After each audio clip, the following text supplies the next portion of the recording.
The Adventures of Tom Sawyer by Mark Twain, Chapter 18. Tom Reveals His Dream Secret. That was Tom's great secret, the scheme to return home with his brother pirates and attend their own funerals. They had paddled over to the Missouri shore in a log, at dusk on Saturday, landing 5 or 6 miles below the village. They had slept in the woods at the edge of the town till nearly daylight, and had then crept through back lanes and alleys and finished their sleep in the gallery of the church among a chaos of invalided benches. At breakfast Monday morning, Aunt Polly and Mary were very loving to Tom, and very attentive to his wants. There was an unusual amount of talk. In the course of it, Aunt Polly said, "Well, I don't say it wasn't a fine joke, Tom, to keep everybody suffering most a week so you boys had a good time, but it is a pity you could be so hard-hearted as to let me suffer so. If you could have come over on a log to go to your funeral, you could have come over and give me a hint some way that you warn't dead but only run off." "Yes, you could have done that, Tom," said Mary, "and I believe you would if you had thought of it." "Would you, Tom?" said Aunt Polly, her face lightening wistfully. "Say now, would you if you'd thought of it?" Well, I don't know. 'Twould have spoiled everything." "Tom, I hoped you loved me that much," said Aunt Polly with a grieved tone that discomforted the boy. "It would have been something if you'd cared enough to think of it, even if you didn't do it." "Now, Auntie, that ain't any harm," pleaded Mary. "It's only Tom's giddy way. He's always in such a rush that he never thinks of anything." "More's the pity. Sid would have thought, and Sid would have come and done it, too. Tom, you'll look back some day, when it's too late, and wish you'd cared a little more for me, when it would have cost you so little." "Now, Auntie, you know I do care for you," said Tom. "I'd know it better if you acted more like it." "I wish now I'd thought," said Tom with a repentant tone. "But I dreamed about you, anyway. That's something, ain't it?" "It ain't much. A cat does that much. But it's better than nothing. What did you dream?" "Why, Wednesday night I dreamt that you was sitting over there by the bed, and Sid was sitting by the wood-box, and Mary next to him." "Well, so we did. So we always do. I'm glad your dreams could take even that much trouble about us. And I dreamt that Joe Harper's mother was here." "Why, she was here. Did you dream any more?" "Oh, lots, but it's so dim now." "Well, try to recollect, can't you?" "Somehow it seems to me that the wind blowed, Try harder, Tom. The wind did blow something. Come." Tom pressed his fingers to his forehead an anxious minute, and then said, I've got it now. It blowed the candle." "Mercy on us! Go on, Tom, go on." "And it seems to me that you said, 'Why, I believe that door—'" "Go on, Tom." "Just let me study a moment. Just a moment. Oh, yes, you said you believed the door was open." "As I'm sitting here, I did. Didn't I, Mary? Go on." "And then, well, I won't be certain, but it seems like as if you made Sid go and— "Well, what did I make him do, Tom? What did I make him do?" "You made him—oh, you made him shut it." "Well, for land's sake, I never heard the beat of that in all my days. Don't tell me there ain't anything in dreams any more. Serenity Harper shall know of this before I'm an hour older. I'd like to see her get around this with her rubbage about superstition. Go on, Tom." "Oh, it's all getting just as bright as day now. Next you said I warn't bad, only mischievous and harum-scarum, and not any more responsible than I think it was a colt or something." "And so it was. Well, goodness gracious, go on, Tom." "And then you began to cry." So I did. Not the first time, neither." "And then?" "Then Mrs. Harper, she began to cry, and said Joe was just the same, and she wished she hadn't whipped him for taking cream when she'd throwed it out of her own self." "Tom, the Spirit was upon you. You was a prophesying. That's what you was a-doing. Land alive, go on, Tom." "Well, then Sid, he said— "Well, I don't think I said anything," said Sid. "Yes, you did, Sid," said Mary. "Shut your heads and let Tom go. What did he say, Tom?" "He said— I think he said he hoped I was better off where I was gone to, but if I'd been better sometimes—" "There, d'you hear that? It was his very words." "And you shut him up sharp." "I lay I did. There must have been an angel there. There was an angel there, somewheres." And Mrs. Harper told about Joe scaring her with a firecracker, and you told about Peter and the painkiller, just as true as I live. And then there was a whole lot of talk about dragging the river for us, and about having the funeral Sunday, and then you and old Miss Harper hugged and cried, and she went. It happened just so. It happened just so, as sure as I'm sitting in these very tracks. Tom, you couldn't have told it more like if you'd have seen it. And then what? Go on, Tom. Then I thought you prayed for me, and I could see you and hear every word you said. And you went to bed, and I was so sorry that I took and wrote on a piece of sycamore bark, "We ain't dead, we are only off being pirates," and put it on the table by the candle. And then you looked so good laying there asleep that I thought I went and leaned over and kissed you on the lips. Did you, Tom? Did you? I just forgive you everything for that. And she seized the boy in a crushing embrace that made him feel like the guiltiest of villains. It was very kind, even though it was only a dream, Sid soliloquized, just audibly. Shut up, Sid. A body does just the same in a dream as he'd do if he was awake. Here's a big Milam apple I've been saving for you, Tom, if you was ever found again. Now go along to school. I'm thankful to the good God and Father of us all I've got you back. That's long-suffering and merciful to them that believe on him and keep his word, though goodness knows I'm unworthy of it. But if only the worthy ones got his blessings, and had his hand to help them over the rough places, there's few enough would smile here or ever enter into his rest when the long night comes. Go along, Sid, Mary, Tom. Take yourselves off. You've hindered me long enough.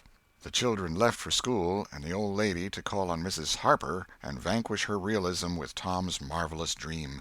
Sid had better judgment than to utter the thought that was in his mind as he left the house. It was this: pretty thin, as long as a dream is that, without any mistakes in it. What a hero Tom was become now!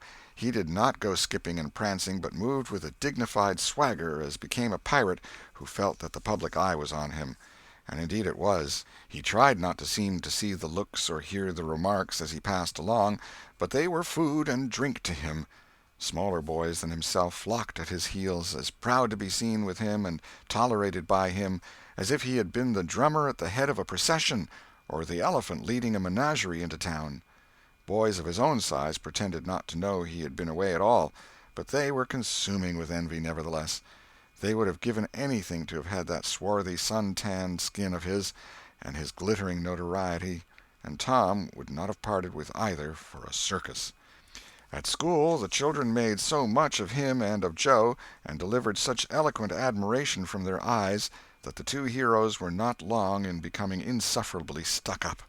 They began to tell their adventures to hungry listeners, but they only began. It was not a thing likely to have an end, with imaginations like theirs to furnish material. And finally, when they got out their pipes and went serenely puffing around, the very summit of glory was reached. Tom decided that he could be independent of Becky Thatcher now. Glory was sufficient.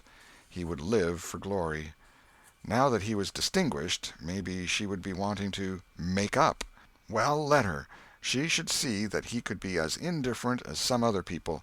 Presently she arrived. Tom pretended not to see her. He moved away and joined a group of boys and girls and began to talk.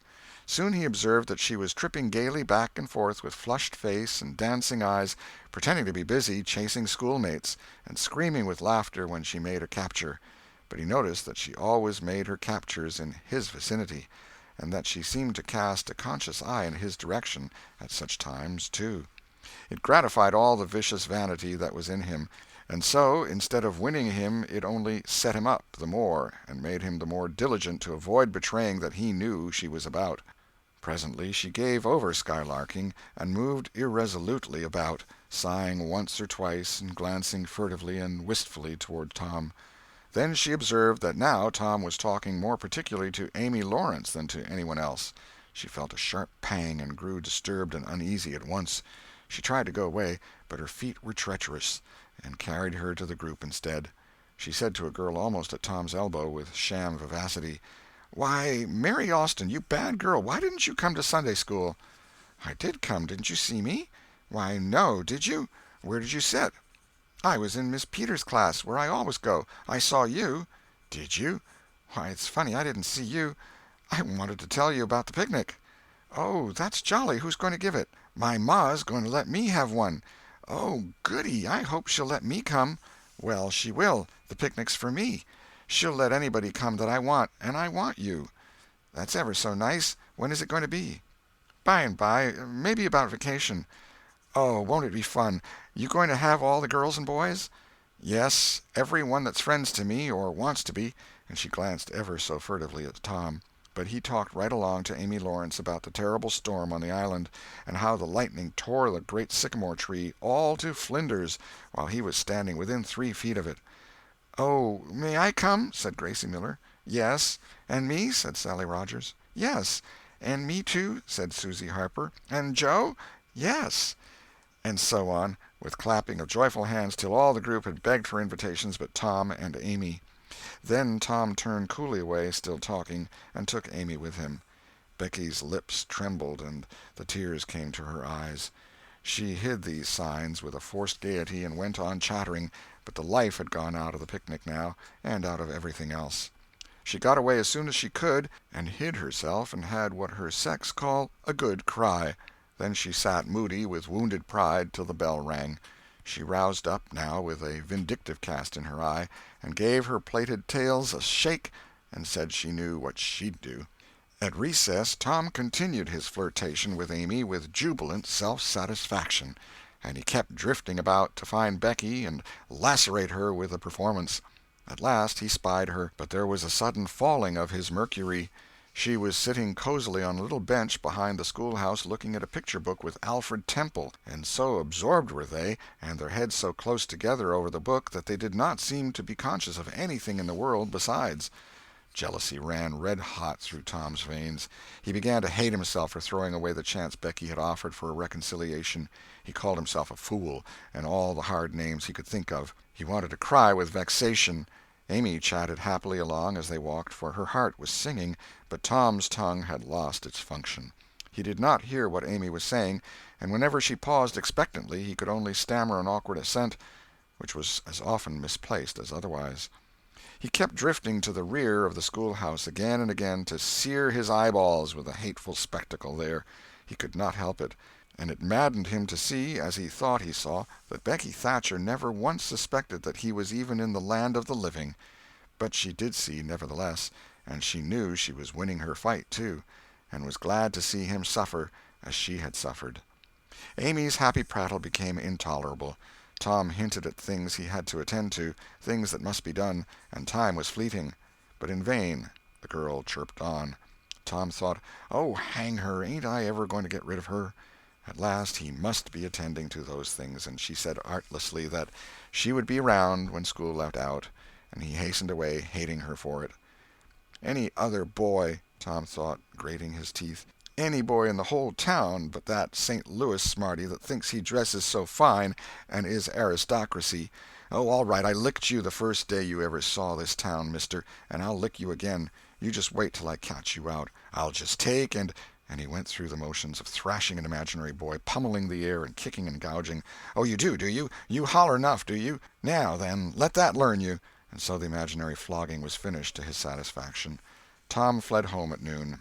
His conscience could not endure any more of Amy's grateful happiness, and his jealousy could bear no more of the other distress. Becky resumed her picture inspections with Alfred, but as the minutes dragged along and no Tom came to suffer, her triumph began to cloud, and she lost interest. Gravity and absent-mindedness followed, and then melancholy. 2 or 3 times she pricked up her ear at a footstep, but it was a false hope. No Tom came. At last she grew entirely miserable and wished she hadn't carried it so far.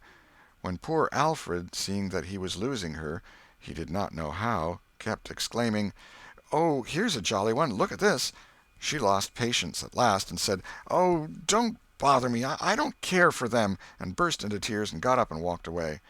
Alfred dropped alongside and was going to try to comfort her, but she said, "Go away and leave me alone, can't you? I hate you." So the boy halted, wondering what he could have done, for she had said she would look at pictures all through the nooning, and she walked on crying. Then Alfred went musing into the deserted schoolhouse. He was humiliated and angry. He easily guessed his way to the truth. The girl had simply made a convenience of him, to vent her spite upon Tom Sawyer. He was far from hating Tom the less when this thought occurred to him. He wished there was some way to get that boy into trouble without much risk to himself. Tom's spelling-book fell under his eye. Here was his opportunity. He gratefully opened to the lesson for the afternoon and poured ink upon the page. Becky, glancing in at a window behind him at the moment, saw the act and moved on without discovering herself. She started homeward now, intending to find Tom and tell him. Tom would be thankful, and their troubles would be healed. Before she was halfway home, however, she had changed her mind. The thought of Tom's treatment of her when she was talking about her picnic came scorching back and filled her with shame. She resolved to let him get whipped on the damaged spelling-book's account, and to hate him forever into the bargain. End of Chapter 18. Chapter 19. The Cruelty of I Didn't Think. Tom arrived at home in a dreary mood, and the first thing his aunt said to him showed him that he had brought his sorrows to an unpromising market. "Tom, I've a notion to skin you alive." "Auntie, what have I done?" "Well, you've done enough. Here I go over to Serenity Harper like an old softy, expecting I'm going to make her believe all that rubbish about that dream, when lo and behold you, she'd found out from Joe that you was over here and heard all the talk we had that night. Tom, I don't know what is to become of a boy that will act like that. It makes me feel so bad to think that you could let me go to Serenity Harper and make such a fool of myself and never say a word." This was a new aspect of the thing. His smartness of the morning had seemed to Tom a good joke before, and very ingenious. It merely looked mean and shabby now. He hung his head and could not think of anything to say for a moment. Then he said, "Auntie, I wished I hadn't done it, but I didn't think." "Oh, child, you never think. You never think of anything but your own selfishness. You could think to come all the way over here from Jackson's Island in the night to laugh at our troubles, and you could think to fool me with a lie about a dream, but you couldn't ever think to pity us and save us from sorrow." "Auntie, I know now it was mean, but I didn't mean it to be mean. I didn't, honest. And besides, I didn't come over here to laugh at you that night." "What did you come for, then?" "It was to tell you not to be uneasy about us, because we hadn't got drownded." "Tom, Tom, I would be the thankfulest soul in this world if I could believe you ever had as good a thought as that. But you know you never did, and I know it, Tom." Indeed, I did, Auntie. I wish I may never stir if I didn't." "Oh, Tom, don't lie. Don't do it. It only makes things 100 times worse." "It ain't a lie, Auntie. It's the truth. I wanted to keep you from grieving. That was all that made me come." "I'd give the whole world to believe that. It would cover up a power of sins, Tom. I'd most be glad you'd run off and acted so bad. But it ain't reasonable. Because why didn't you tell me, child?" "Why, you see, when you got to talking about the funeral, I just got all full of the idea of our coming and hiding in the church, and I couldn't somehow bear to spoil it. So I just put the bark back in my pocket and kept mum." "What bark?" "The bark I wrote on to tell you we'd gone pirating. I wish now you'd waked up when I kissed you. I do, honest." The hard lines in his aunt's face relaxed, and a sudden tenderness dawned in her eyes. "Did you kiss me, Tom?" "Why, yes, I did." "Are you sure you did, Tom?" "Why, yes, I did, Auntie, certain sure." "What did you kiss me for, Tom?" "Because I loved you so, and you laid there moaning, and I was so sorry."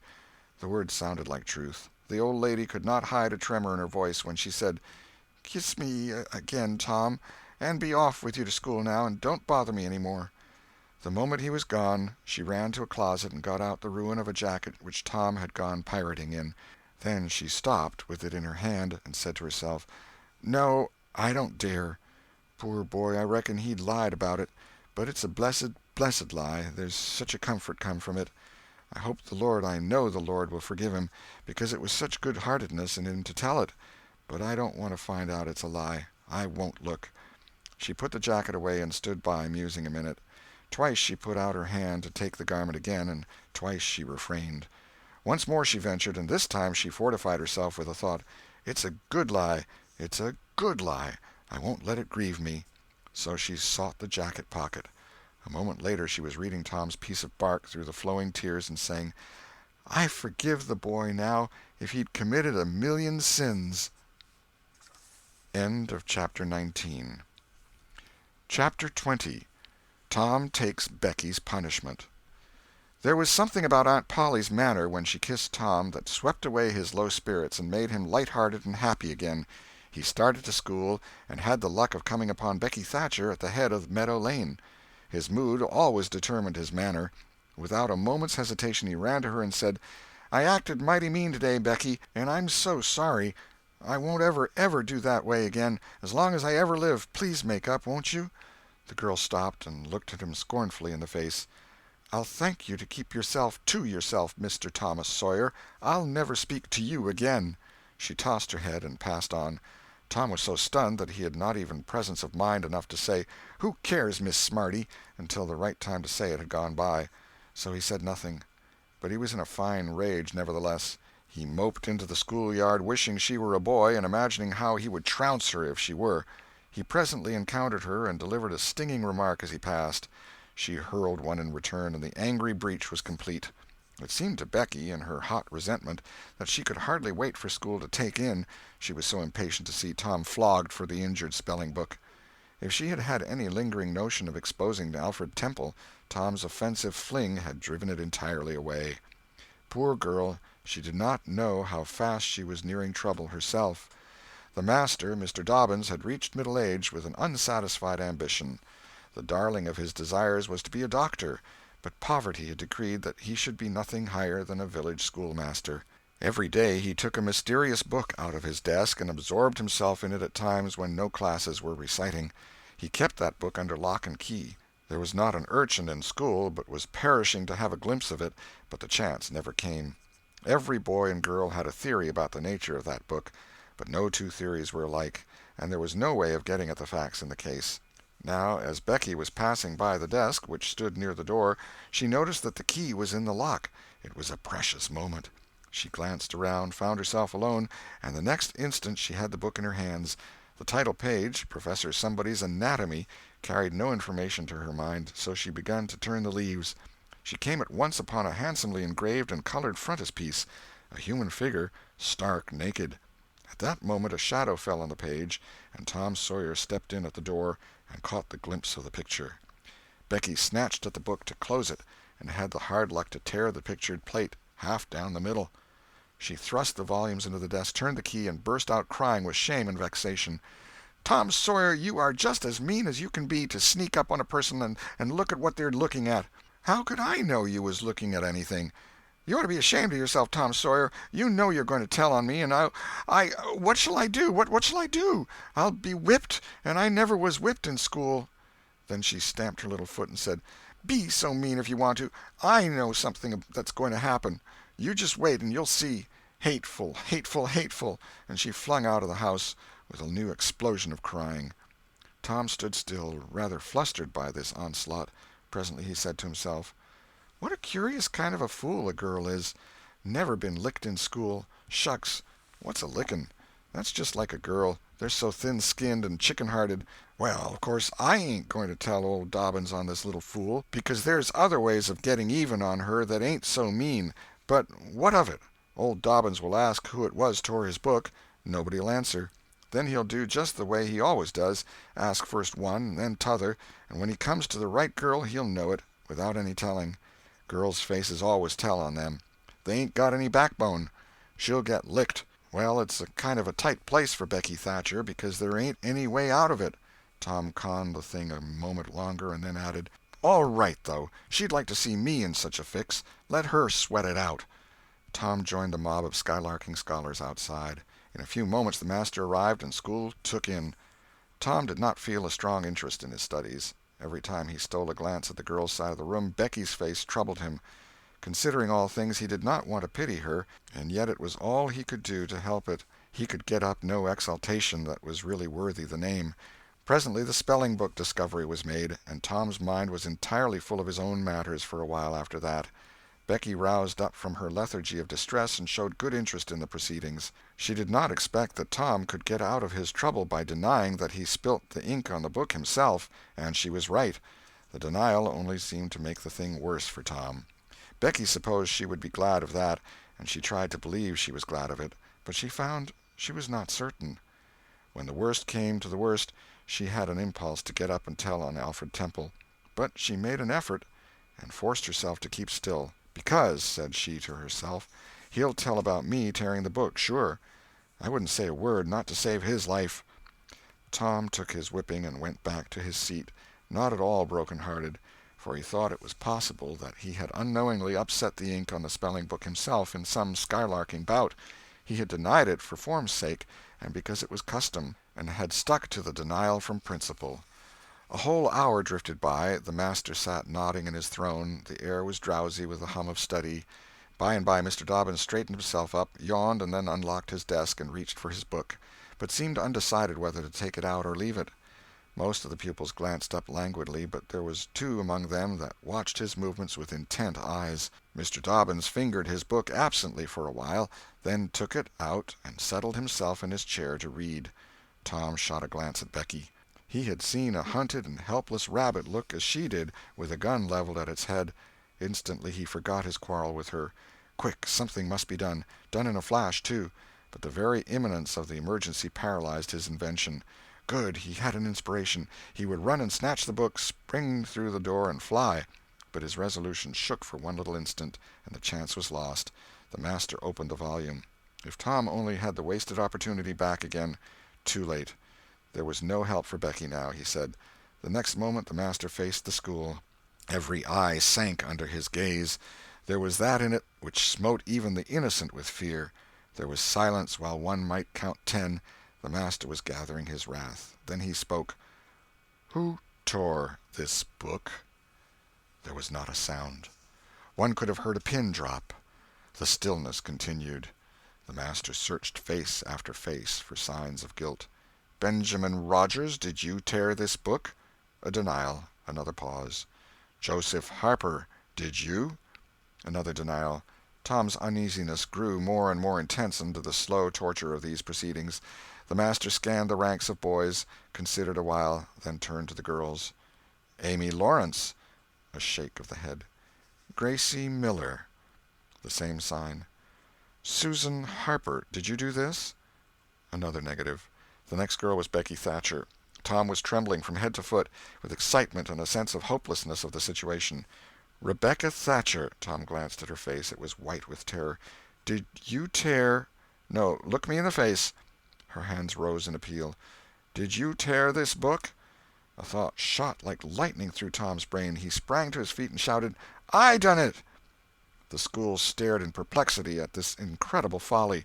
Tom stood a moment to gather his dismembered faculties, and when he stepped forward to go to his punishment, the surprise, the gratitude, the adoration that shone upon him out of poor Becky's eyes seemed pay enough for 100 floggings. Inspired by the splendor of his own act, he took without an outcry the most merciless flaying that even Mr. Dobbins had ever administered, and also received with indifference the added cruelty of a command to remain 2 hours after school should be dismissed. For he knew who would wait for him outside till his captivity was done, and not count the tedious time as loss, either. Tom went to bed that night planning vengeance against Alfred Temple, for with shame and repentance Becky had told him all, not forgetting her own treachery, but even the longing for vengeance had to give way soon to pleasanter musings, and he fell asleep at last, with Becky's latest words lingering dreamily in his ear. "Tom, how could you be so noble?" End of chapter 20.